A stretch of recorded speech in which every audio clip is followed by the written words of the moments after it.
Welcome to MOOC NPTEL course on Bioengineering, an interface with biology and medicine.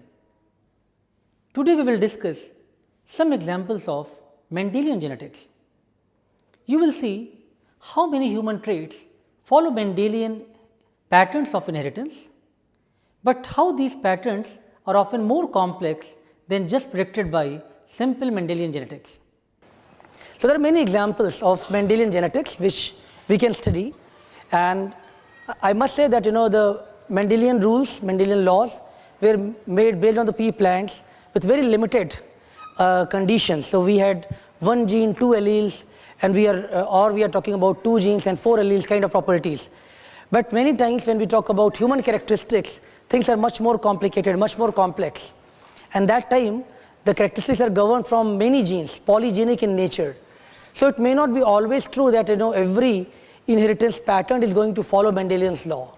It may not be always true, but there are many human traits which still follow Mendelian rule, and people have done the pedigree analysis. It means in the same family, if you look at your grandfathers and the grandsons, their entire properties, are there certain characteristics which are appearing and disappearing and reappearing kind of stuff.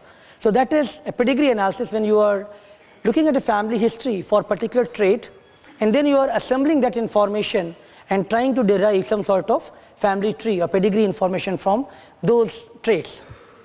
So many of the human traits, for example, one is known as widow's peak, which is something shown here. So this property is actually, the sharp hairline is known as widow's peak, which is observed in many families. And these are dominant traits which are actually being followed in those women, and they are always following the Mendelian ways of inheritance, Mendelian laws of inheritance.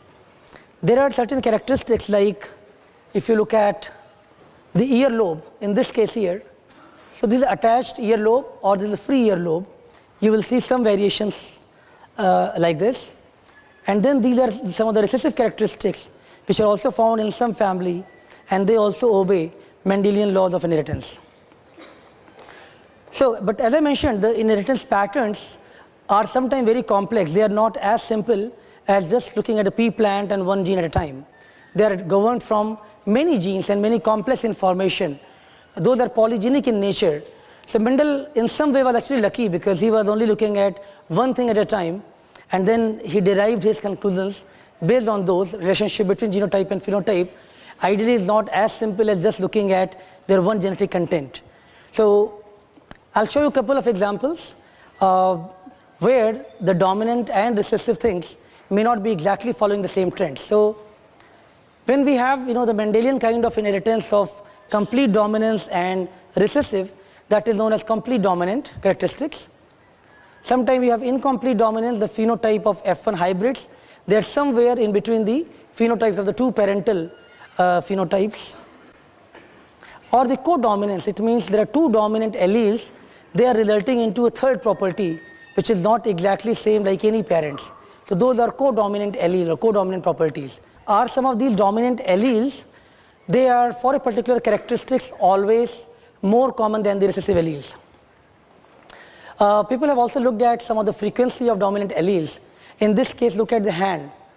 So this is one of the dominant characteristics, especially lot of child born in US, they are having polydactyly, multiple fingers, more than 5. So this extra finger or toes, that is one of the characteristics which is example of polydactyly. The recessive alleles in this case is the normal appearance with the 5 digits, and it's far more prevalent than the dominant allele. So is this because of natural selection?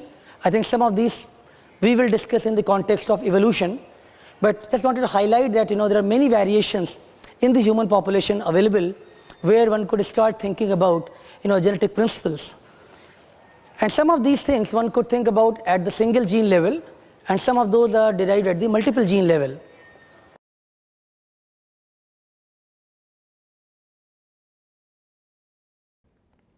We will now solve some problems based on the Mendelian genetics. Please try to solve them yourself first. Try to draw Punnett squares wherever applicable. It will be easier to solve questions in that way. Also remember two Mendelian laws, law of segregation and law of independent assortment, and the concept of inheritance. The law of segregation suggests that two alleles for a heritable trait separate from each other during gamete formation and form different gametes. The law of independent assortment states that two or more genes assorted independently and each pair of alleles segregate independently during the gamete formation. Please revise the basic terminologies like what is dominant, recessive, genotype, phenotype, alleles and traits. Let us solve few problems now. You should try yourself, but a TA will also guide you to show the solutions.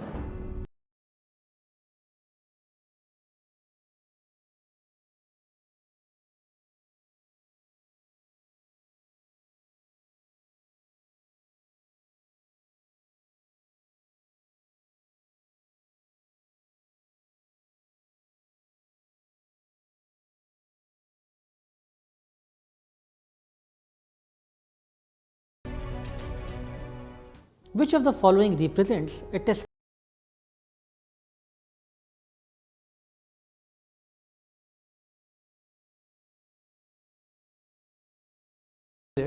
Are green, capital G, and orange, small g. Green is dominant, orange is the more common trait. What is the phenotype of a homozygous dominant individual?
So, in conclusions, now you are familiar with some of the examples of Mendelian genetics.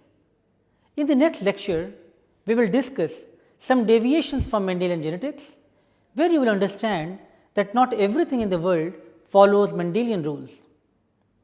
Thank you and see you next week.